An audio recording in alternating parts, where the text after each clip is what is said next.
you brought up an interesting thing in the prep leading to this episode. You had an interesting quote. You said, you can build your team intentionally or it'll get built for you. And I think that relates a lot to managers in the sense that, look, like you can choose to be part of the process, or the process will just be what determines who ends up on your team. When you think about that quote, like what comes to mind for you in terms of being intentional with the hiring process, specifically from the hiring manager's perspective? Yeah, definitely. And we kind of hit on this earlier with the succession planning thing too, right? That's a big part of it is when we're building out our teams, whether it's a brand new team or an existing one, the team has to come together. And so you can either take the stance of looking forward, planning for that, or just when the fire comes up, you got to put it out, and the first warm body that seems to meet the qualifications is going to be the person, right? But when I think about this, there's a couple things that come to mind. So I was looking this up recently because I was curious, but being intentional is a huge cost avoidance for managers, both in time and in money.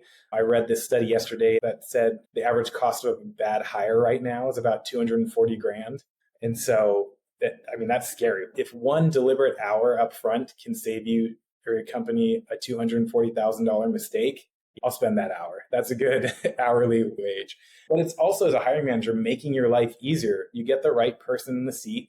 You're going to get faster ramp up, faster productivity. You're going to have a reduce of rework and stress on your plate. And so you get a better quality hire when you're a little intentional, and you're not going to fill that role again in 6 months, right? When that person didn't work out or live up to what you were hoping. Sometimes that's, the person that you hire, sometimes that's, or a lot of times I would say that's the hiring manager's challenge. I don't want to use the word fault, but like challenge is that, we didn't really think through the big rocks we need that person to move.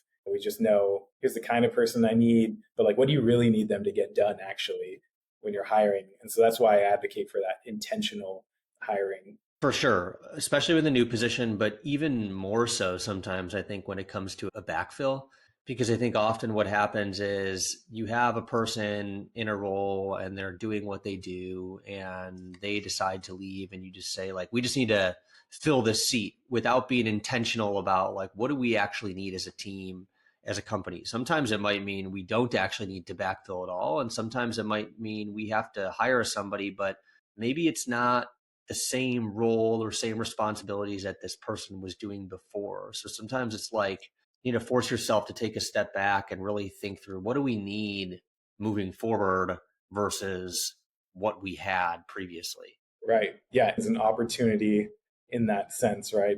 A good opportunity to look forward, like look where you've come from and then look forward to go next. Who do we need to get us there?